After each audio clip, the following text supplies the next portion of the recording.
Kudos to you for being here and listening to this Bright Talk. This provocative question, are you enabling or disabling your sales team, is often the elephant in the room, and I applaud you for being open to examining this with me. Before I start, let me just say right up front that no sales manager, no sales director sets out to disable the sales team. I totally get that. What happens, though, is that well-intentioned managers with good ideas and incredible pressures to deliver results inadvertently, without even realizing that they're doing it, they sometimes disable their sellers. So that's what we're going to shine the light on. I'll review survey results with you, tell you some stories, share data, and offer you some tips to inspect and change whatever it is that's not serving you well in sales enablement. Over the past 30 years, I've been in your shoes. I've worked with thousands of sales managers and frontline sellers. I'm Deb Calvert, author of the bestseller, Discover Questions, Get You Connected, and of the award-winning blog, Connect to Sell. I train and coach salespeople and sales managers about connections with buyers and about practices that improve sales productivity. Speaking of connections, please be sure to connect with me on Facebook, LinkedIn, or Twitter, or Google+. My handle is on screen along with my email address. I also work in the leadership space as an executive coach, and these two disciplines, sales and leadership, they converge in my current work, which you may know is the movement to stop selling and start leading. Like most of my work, it's based in research with buyers and sellers. In fact, some of the information that I'll share with you today is based on a survey of sellers and what their managers were doing to enable them, as well as what their managers were inadvertently doing that disabled them. Now, we've all heard this ugly phrase, sales prevention manager. And unfortunately, it's becoming a fairly common phrase that I hear. And whenever I hear it in a group of sales managers, the response is that certain kind of laugh that means it's not really funny because it's just a little bit too close to the truth. So if your job is cluttered with lots of work that doesn't directly link to enabling the production of revenue, your effectiveness is compromised. Your role may have been blurred in the ways that you see there on screen. So as much as possible, get your partners in other departments to do the support work. Focus your efforts on the more direct involvement that's necessary to create value, drive productivity, train, coach, forecast, and so on. And yes, in what you see there in red, please stop selling. Get enabled and capable salespeople to sell, and then get out of their way. Do your job so that they can do their job. If you'd like a copy of this graphic, please note that it's in the attachments file on your Bright Talk screen. There are some other goodies in there. I'll tell you about those as we go through the presentation. And if you want more information about this entire topic, take a look at my LinkedIn post. Another great resource that talks about this is Mike Weinberg's book, Sales Management Simplified. It's one that I highly recommend. Okay, we're going to come back to this whole idea of getting your job set up correctly at the end of the webinar. I just wanted to show you this to say I understand what you're dealing with, but now let's move into the main topic, and we'll make a full circle loop at the end. Back to sales enablement. Defining the term, what you see in italics on the right-hand side, that's the dictionary definition. To the left are examples of activities and the sorts of things we do to provide for sales enablement. Certainly there are many, many definitions of the term sales enablement on consultant websites and in blogs and elsewhere. In this presentation, I'm planning to stick to the basics, the way that you see them presented here. So sales enablement simply means enabling sales. Any activity or effort or product that supports making sales counts as sales enablement. To enable means to make able, to give power, means, competence, or ability to make possible or easy, to make ready, to equip. Sales enablement includes the work that you and your organization do to make salespeople able, to give power to sellers, to increase the competencies or abilities of your sellers? All that fits in the examples you see there, like training and coaching. Sales enablement also means that you're making sales possible or easy.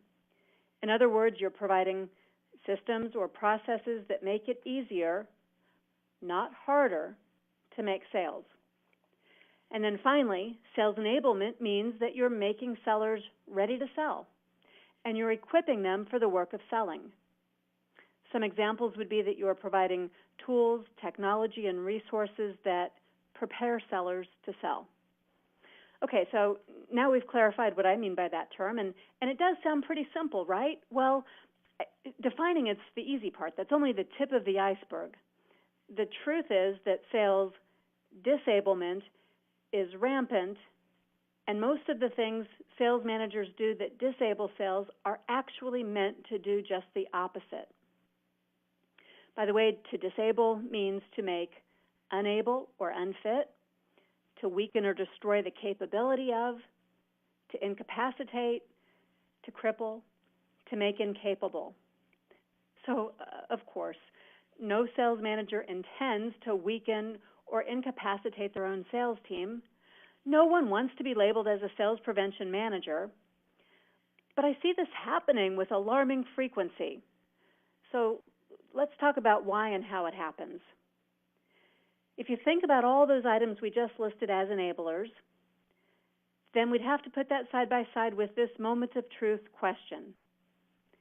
How many of those things, training, coaching, systems, processes, tools, technology, resources, how many of those are taking time away from selling? This really is a delicate balance. Although these are all necessary sales enablers, each one can potentially become a disabler if not used thoughtfully and in a way that is balanced to allow for adequate selling time. If not in balance, sales time is eroded, hence the statistic, the sad statistic that you see on screen. Of course, that scary little number on screen, that's just an average. Some are spending more, and some are spending even less than a third of their time on selling. I don't think that's okay in most sales organizations. But unfortunately, there's even more to the story. I'm including this slide and this factoid to stir up that pot just a little bit more. To me, one of the most tragic examples of missed opportunity is rolled up in this finding. And you already know this. Right? Set up correctly and used appropriately, a CRM system can truly enable sales by empowering and equipping your sellers with easy-to-access information and a streamlined process. So why then? Why is the rate of adoption so low? Why do sellers often resist CRMs? Why do so many companies invest in them only to abandon them or to hip-hop from one to another? Let me give you a quote. This is from a high-tech sales veteran who answered that question in our survey. Because the best salespeople want to be measured by results, not activities. Those who manage by activity level need to realize that what went out in the 70s, but there are some who continue. They should look at that old IBM proverb, never confuse activity with results. And I know, I can already hear your yeah buts and your indignation, but I also hear similar sentiments from a lot of sellers, and you probably do too.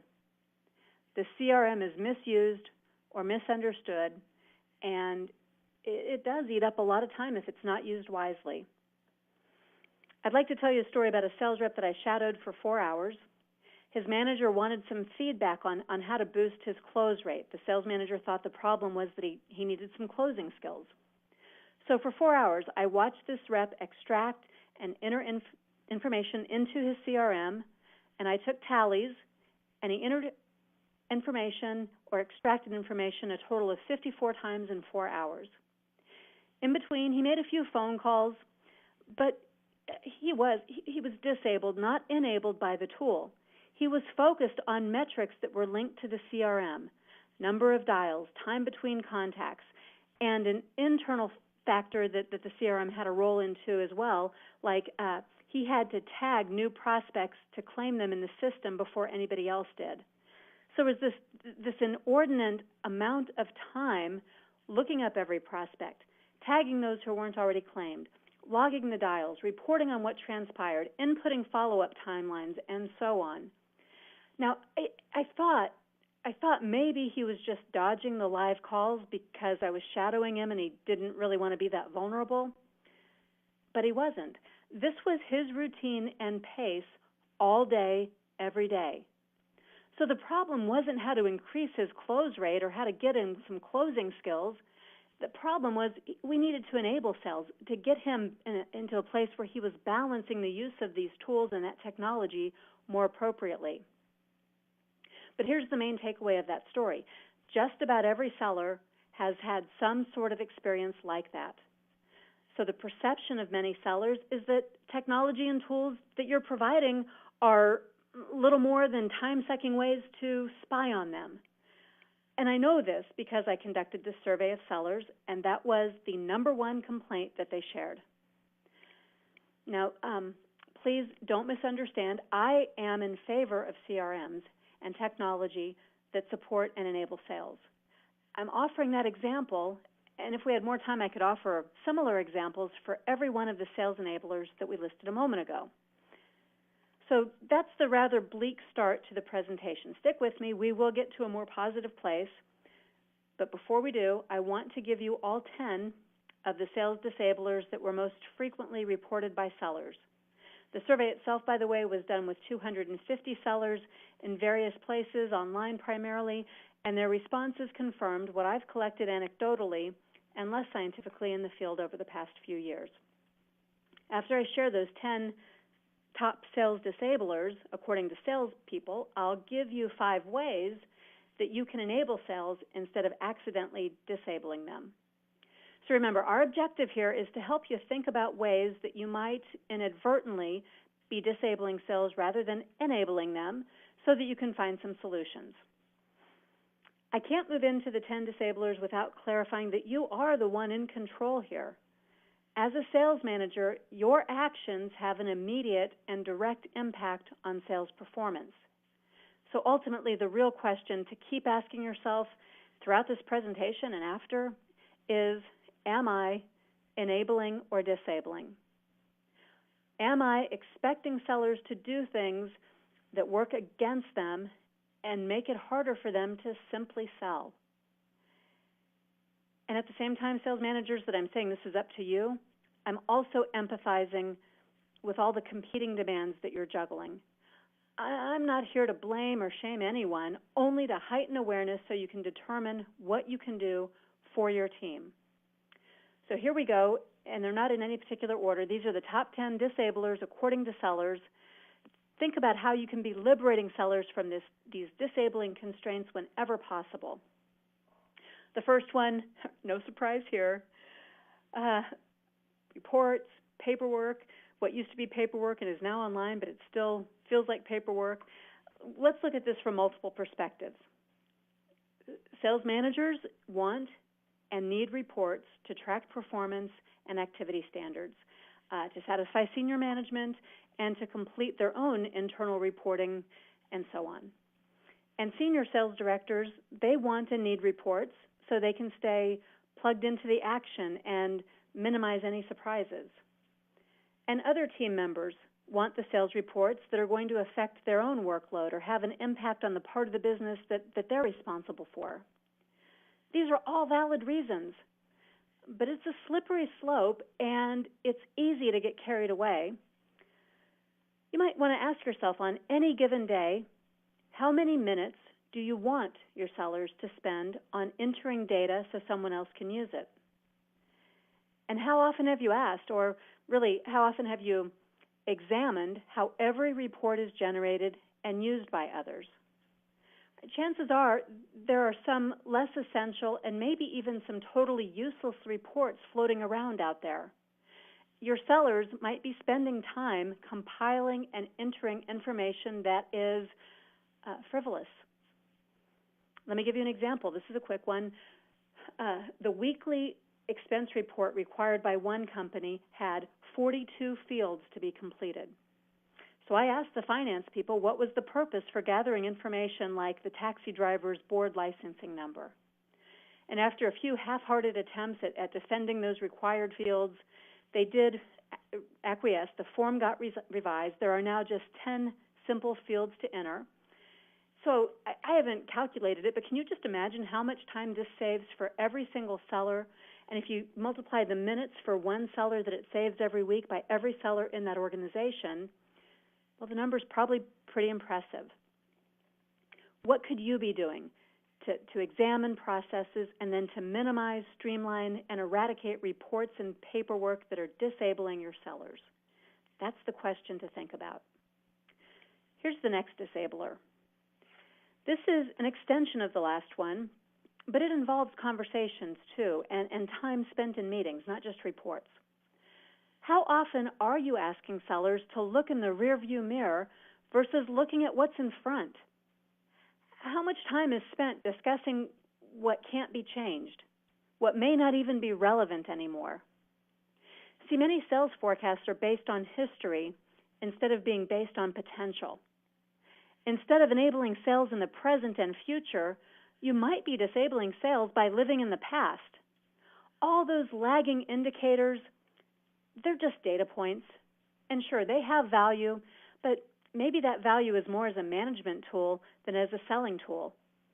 So I'd caution you against burdening reps with time spent on calculating or information gathering related to things like sales cycle length, average deal size, cost of sales, customer churn rate, and even performance to goal that's in the past. I strongly believe that instead sellers need to be future focused and able to pay attention to leading indicators, not lagging indicators.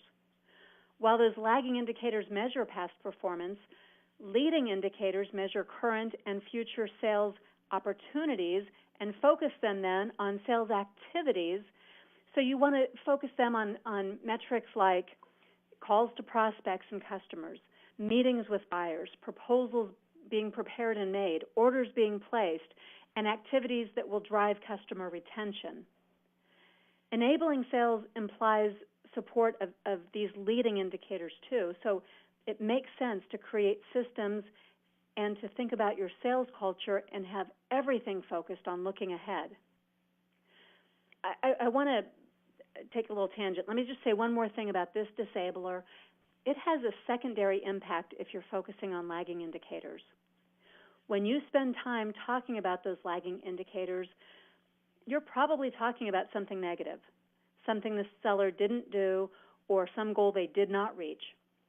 So a word of caution, in addition to sucking time out of the sales day, that conversation can be disabling in another way. It's deflating. And you need your sellers to be optimistic, upbeat, and future-focused so they can go out and convey confidence and positivity with clients. Well, here's another one, bureaucratic red tape, processes, extra steps, internal competition, inefficiencies. This one was reported by a lot of frustrated sellers who cited these types of sales disablers as reasons for leaving companies they otherwise enjoyed working for. In this case, let's talk about something other than the obvious time constraints, since we've been hitting that pretty hard already. One of my clients had a very tight policy about travel expenses and entertainment reimbursements. Every expense in this particular case required approval from 5 busy people who traveled, lagged behind on signing and forwarding paperwork, even when they were in the office, and they were expected to spend an inordinate amount of time spot-checking reports that had been filed and double-checking the math and so on. Now, this same company doesn't provide company credit cards. So while these expense reports are tied up in a lot of red tape, sellers had to front their own expenses. So I bet you can guess what happened. Sellers who were not getting timely reimbursement maxed out their personal credit cards and then delayed or opted out of client meetings that required travel or entertainment. This ironclad grip on processes all fueled by suspiciousness and extreme red tape, these encumbrances disabled sales. In your organization, ask, what unnecessary hoops do you require sellers to jump through? What processes are working against you? What's the impact on sales of the red tape that you have in place? And as you're thinking about that, start jotting down the ideas so that you can take them out of this Bright Talk and put some ideas into practice and start enabling your sellers. Okay, the seller survey, the next one that was revealed was this, and I don't think any of these are great surprises to you, but this one is one that sellers do to disable themselves. They get overloaded. They don't delegate to support team members. They try to juggle more than any one person ought to handle. And more, they also try to multitask on social media, multiple devices, and in a state of constant availability. I do have, by the way, another Bright Talk related to sellers and multitasking, so check out my channel, find that Bright Talk, and if you see that that's a problem in your organization, you'll find some solutions in that particular Bright Talk webinar. Okay, now back to the sellers who are juggling, multitasking. The worst part about that is that they think that's what you want them to do. So take a look around. Are your sellers trying to do it all on their own? Why? Is it a function of low quality or low quantity resources? Or do they have poor delegation skills? Or is there an unclear delineation of roles and responsibilities? Or is it call reluctance? Is this a desire to dodge selling activities? Figure it out. Whatever your answer is, it is up to you to clear their plates and to give them the right message and to get them out of this overload that they're putting on themselves so that they will be enabled to sell. And yeah, I do. I know. You're probably overloaded too. So in order to fully enable sales, you may have some work to do in eliminating whatever it is that disables you from managing and coaching your sellers. Okay, well, here's another one that's not a surprise. If you weren't muted, I bet we'd hear a collective groan or maybe even a collective cheer from this next slide. And the cheer would be because you already know that team meetings can be a problem. And you recognize that they aren't always that productive. And the groan would be because even though you know this, you haven't figured out what to do about it.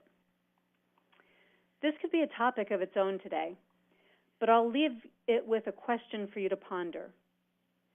In your typical team meetings, how many agenda items are focused exclusively on enabling immediate sales? And by contrast, how many of your agenda items are more related to housekeeping and may actually disable sales and could probably be communicated via email? Well, those are the first 5. According to sales reps, these are the first 5 time sucks that disable them from selling more. And as painful as this is, let's keep going. Let's face the next 5 head on also. Keep thinking about what you can do, even small things you can do to chip away at these disablers, because every little bit does add up. 5 more time wasters, according to sellers. I think this one is interesting. Drive time. It's viewed as a necessary evil. Call it windshield time for sellers who drive, or air time for those who fly to see buyers, phone hold music time for telesellers. It all applies. Any of that waiting, any of the in-between time getting to the next appointment. That's actually only a disabler if it's wasted time. So the question for you is, how can you help sellers maximize this time and make it a sales enabler instead? Maybe it's a blended learning approach where audio training in short segments fills up drive time. Or maybe it's that you get some voice-to-text software, or hands-free calling, or pre-approval of airline charges for Wi-Fi. It could be any number of easy, relatively inexpensive tools you provide to help make the most of this time. And of course, any reasonable way that this time can be minimized is also smart business. Keeping pure with geographic territories or encouraging more phone interactions might be a bigger time saver than you realize. Okay, now remember, this is feedback from sales reps. from sellers when they were asked what they perceived to be the biggest time wasters in their sales day. The responses that listed cold calling mainly focused on poor quality leads, poor ability to open properly, and or the hidden sales disabler known as activity metrics that we already talked about. Telesellers and SDRs seem to have a lot of activity metrics. So because of those, I've seen disablement in the form of rushed calls when sellers have an average time per call metric or a minimum number of calls that must be completed type of metric. And some of those metrics are promoting behaviors that are crippling to a sales organization. Unnecessary transfers because sellers think an inbound call will take too long. Hasty hang-ups that leave negative impressions on gatekeepers. Minimum sales made rather than probing for needs that might lead to larger orders but would take longer to talk about. What sort of cold calling enablers do you have in place? Maybe you've got predictive auto dialers. Take a look. Are they working? Are they truly enabling, or could they be disabling your team? As the dialer burns through leads and connects live answers to your sellers, are your sellers enabled or disabled when the call goes through and they must respond right away, quickly? What's it like for them to hear those clicks when they aren't quite fast enough to get to that call? By now, of course, you're picking up on the fact that anything that enables can also disable. We've got to stay really diligent about monitoring what's going on with all of the tools and technology. And that's the hardest part about sales enablement. All these great ideas, these cool new things to try, all these opportunities to offer something else to your sellers. But you have to be really focused on understanding, educating, and monitoring to ensure that the enablement you hope for is truly the outcome you're getting. Okay, we're down to the last three. I'll breeze through these pretty quickly. Crisis management is a huge disabler and time suck. It's what happens when your sellers are forced over and over again into reactive versus proactive responses. The more time you and your sellers spend in firefighting or in some other sort of save-the-day mode, the more you and they may feel heroic, but your time spent on triage and damage control is time that would better be spent on building future sales. Don't be fooled by the adrenaline rush that comes when you don your cape. Instead, get proactive and troubleshoot to reduce the amount of time that these superheroic feats are required. Ask yourself, how many times have you had to get into crisis management mode to solve the same sort of recurring problem? That's your cue. If it's happening over and over again, fix it. Fix it once and for all. Be proactive. Come up with something that will prevent the crisis from happening in the first place. This is another one, of course, you're already aware. But what is it that's keeping sales from advancing through your pipeline as steadily and reliably as they used to? What is it? And whatever your answer is that you're about to give, let me challenge you and say, I think that might be an excuse. So be careful. Be careful what you say, because your sellers will come to believe it too. Those justifications and reasons that you were about to give, they can disable sales. If, for example, you were saying, well, the economy is keeping people from buying, if you say that enough times, your sellers will say it, and they'll believe it, and they'll be disabled from trying to overcome that objection too, because they'll buy it, they'll believe it's gospel truth. Instead, get rid of the clutter in the pipeline that's stalling out your sellers, that's keeping them from going on to make other sales. To enable them, help them learn how to cut out continuances. Teach them how to get prospects to say no if it's a true no, and teach them to stop celebrating stall-outs and continuances.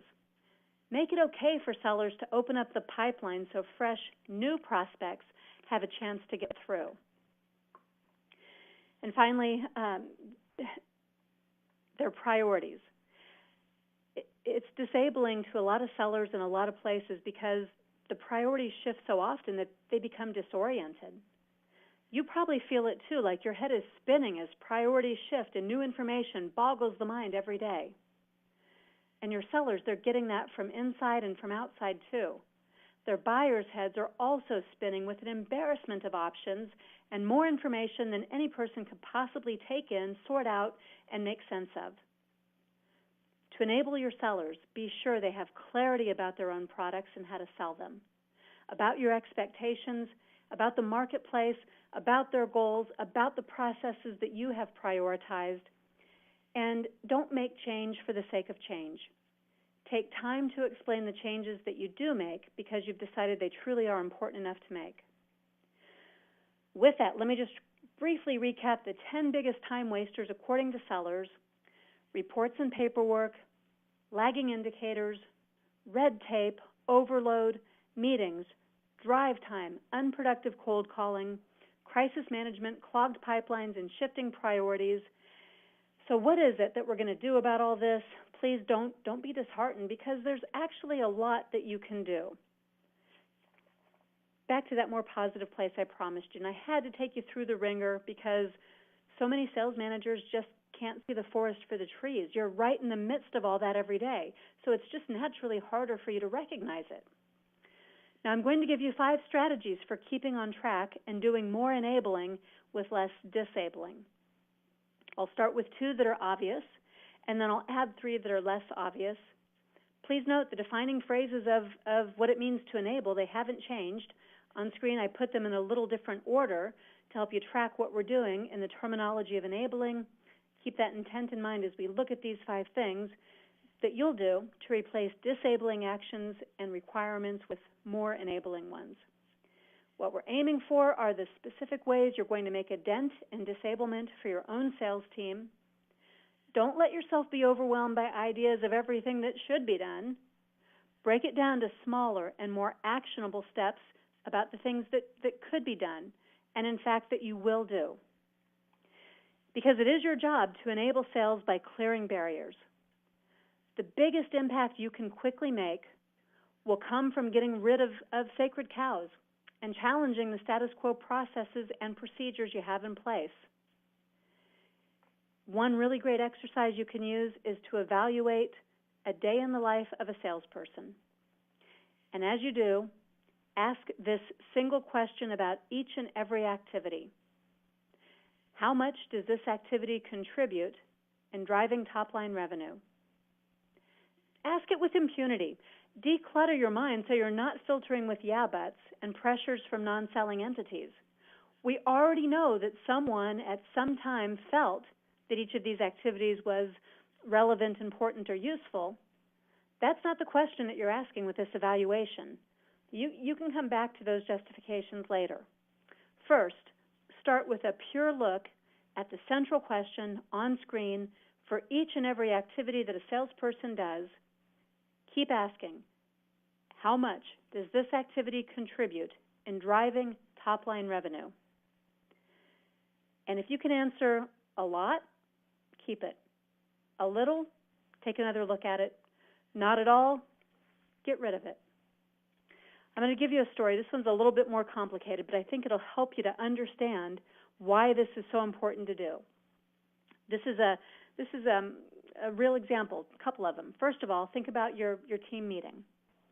If you've got your entire sales team in your weekly meeting for an hour, and your agenda includes things like reviewing the month-to-date numbers, updating the vacation calendar, reviewing the credit policy since the credit manager has been breathing down your neck, providing a little product training on an extension line, reminding sellers to update their pipeline report every day, and encouraging participation in the United Way campaign. Right, for each item on your agenda, you'd have to ask yourself, how much does this discussion contribute to driving top-line revenue? And if the answer is not at all, consider scrapping it. Weigh the ROI. A 15-minute review of the credit policy multiplied by 8 sellers in the room is 120 minutes. That's 2 hours of lost selling time. Is it worth it? What alternatives do you have that would eat up less selling time? Now, that stark example I promised you, this is from an actual sales organization that I consulted with. Happened a little while back. This is an inside sales team of 32 people. Stick with me as you hear these details unfold, because this is the kind of inspection you want to do. 32 people. Now, on this particular day, they had excess production on a perishable good that needed to be moved immediately. So basically, this was a sales blitz. And in an effort to keep people motivated, the VP of sales required an email to be written and sent to the whole team and read by the whole team after each sale. He wanted them to know about the sales and to stay on top of them so they could track the inventory. And he also followed up those emails with one of his own to the full team with congratulations and encouragement. So I observed this for 4 hours, and I tallied up the time spent on writing and reading emails. They did make 72 sales. 72 sales meant 72 emails from sellers, 72 emails from the VP. That's 144 emails in 4 hours. When sellers were doing this, they spent about 3 minutes writing the email, so that's 216 minutes right there. Each seller who received one spent about 15 seconds scanning and another 2 minutes sort of stretching and re-engaging in the sales zone after reading these mandatory emails. That's another 324 minutes per seller, or now we're up to a cumulative total on that alone of 10,368 minutes, which is 173 hours. And if you were doing that math with me, you've already deducted that this is impossible. For 32 people, each working 4 hours without a break, we've only got 128 hours available. But the report outs being requested would have taken 173 hours.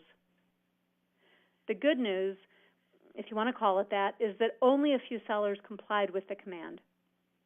So the sales VP, obviously well-intentioned, he genuinely thought he'd motivate and enable people with this approach. He just didn't think it through. Maybe you've got situations like that in your own sales organization. So that's why the question and exercise of evaluating ROI is so important for you to do and to do diligently. These are all little disablers. They're big enablers, though, that can come after these. And this one, striking a balance, maybe that seems a little old school, but it's effective. A sales manager I know who's been highly successful in 3 different companies with 2 vastly different industries uses this very basic approach. Her sellers have one and only one metric, and that's performance to goal. She has this one and only requirement related to sales activity. That's an absolute, unbending requirement that all sellers spend the hours from 10 a.m. to 4 p.m. in customer-facing activities, sales calls, client lunches, networking events, and so on. No exceptions. That means that sellers do paperwork and planning to bookend their days. Internal departments know this, and they patiently wait for callbacks until those times of day. And they contact the sales manager and not the sellers if there's a true emergency that cannot wait to be addressed. Reports, team meetings, updates, they're all kept to a minimum. The sellers are given a lot of leeway in when and how they complete that type of work. It's not checked daily or even weekly. There is a high degree, though, of accountability and a tacit understanding that the sales manager needs cooperation within the systems. Her flexibility is not a green light for sellers to be slackers. If a seller misses goal 2 of 3 months in a given quarter, that's when the manager institutes activity standards and close tracking, plus her own coaching time with that rep. And this really, truly works. It all starts with the premise that there needs to be adequate time for selling. So to get there, you have to ask that question on screen. What % of time should be buyer-facing time? And then you need to allow for there to actually be that adequate time. You need to build the system that enables sellers to spend that much time with buyers. Enabler number 3, learning agility. For you and your sellers, learning agility is a critical competency for handling changes and ambiguity that are just a part of this profession. So start selecting and hiring for it. Build it in yourself, encourage it, probably recognize it in your team members. To truly enable your sellers, that means making them able, equipping them, giving them power and ability. You do need for them to be agile in the way they learn and apply what they already know. Mental agility, people agility, change agility, results agility. Help them to understand what those things mean, make sure that you understand it yourself, and keep them nimble and agile in all 4 of these ways. If you haven't yet, be sure to get Jill Conrad's book, Agile Selling. It will help you to learn more about this. Enabler number 4, another basic one, but really important and probably not so obvious. In those responses that we heard from sales reps, in the fill-in-the-blank question, this is what popped up the most. If I could tell my sales manager one thing, and the most common response had to do with managers being out of touch, not listening, or not respecting what sellers had to say. Sellers, they want you to hear your ideas.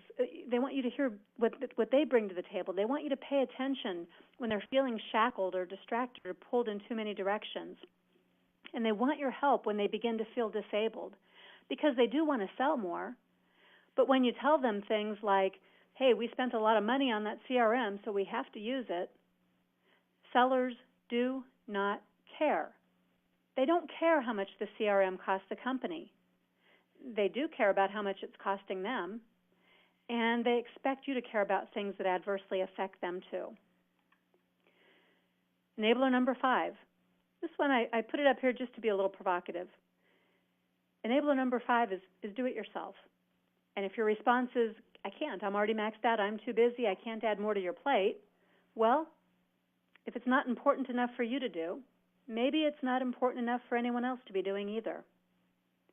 If you really think about it, is there anything you can do that is more important than liberating and enabling your sellers so they can simply sell?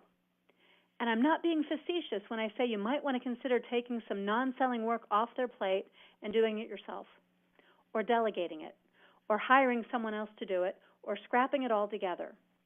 So please indulge this idea long enough to consider what substantial time saver you could liberate sellers from doing.